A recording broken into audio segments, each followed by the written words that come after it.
الحمد لله رب العالمين والصلاة والسلام على سيد المرسلين وعلى آله وأصحابه أجمعين.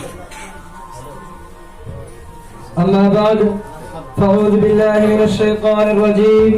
بسم الله الرحمن الرحيم.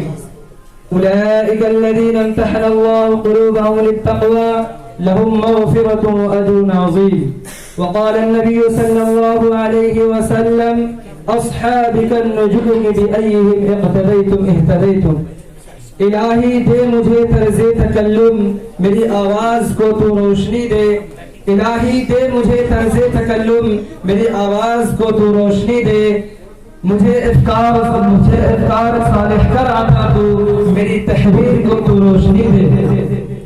لائق صد احترام معزز سامعین، آج کے اس واقعات جلسہ میں ان اصحاب خیر کا تذکرہ ہوگا جس کے بارے میں اللہ جل جلالہ نے ارشاد فرمایا یہ وہ لوگ ہیں جن کے دلوں کو اللہ پاک نے تقوی کے لیے خالص کر دیا ہے. ان کے لیے مغفرت کا اعلان اور اجر عظیم ہے. نیز سرور کائنات صلی اللہ علیہ وسلم نے اپنے پیارے زبان سے فرمایا میرے صحابہ ستاروں کی مانند ہے جس کی بھی اقتدا کرو گے راستہ پا جاؤ گے.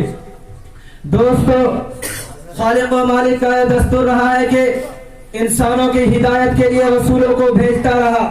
چنانچہ حضرت آدم علیہ السلام کو بھیجا، حضرت نوح علیہ السلام کو بھیجا، حضرت ابراہیم علیہ السلام کو بھیجا، حضرت موسیٰ علیہ السلام کو بھیجا، حضرت عیسیٰ علیہ السلام کو بھیجا. آخر میں شہنشاہ بطحہ، تاجدار مدینہ، سرور کائنات، خاتم الانبیاء محمد رسول اللہ صلی اللہ علیہ وسلم کو بھیجا.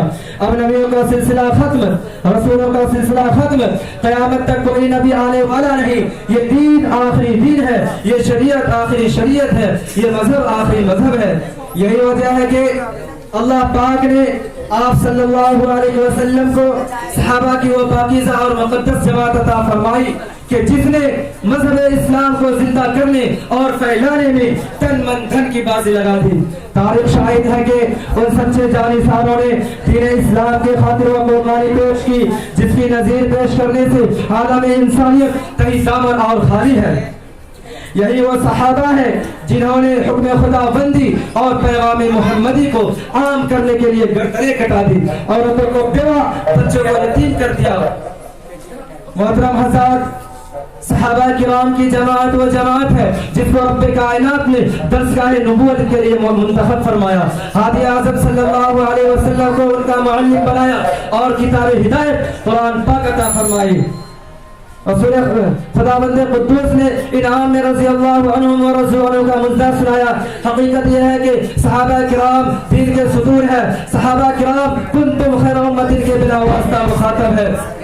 دوستو، صحابہ پاک باز ہے، ان کے قلوب تقوی طہارت سے لبریز ہے، ان کے قلوب تقوی طہارت سے لبریز ہے. قرآن پاک میں جا بجا اللہ نے ان کی تعریف فرمائی ہے. قرآن پاک ان کی تعریف میں رب اللسان ہے. کہیں فرمایا اولئک هم المفلحون، کہیں فرمایا اولئک هم الراشدون، کہیں فرمایا اولئک هم الصالحون، کہیں اولئک هم الفائزون. حدیث پاک میں رسول عربی صلی اللہ علیہ وسلم نے فرمایا، بخاری شریف کی روایت ہے، اگر تم میں سے کوئی شخص احد پہاڑ کے برابر سونا خرچ کرے تو صحابہ کرام کے ایک پاؤں کے برابر بھی نہیں. اللہ اکبر. ملت اسلامیہ کے جیالو، صحابہ واجب الاحترام ہے. وآخر دعوانا الحمدللہ.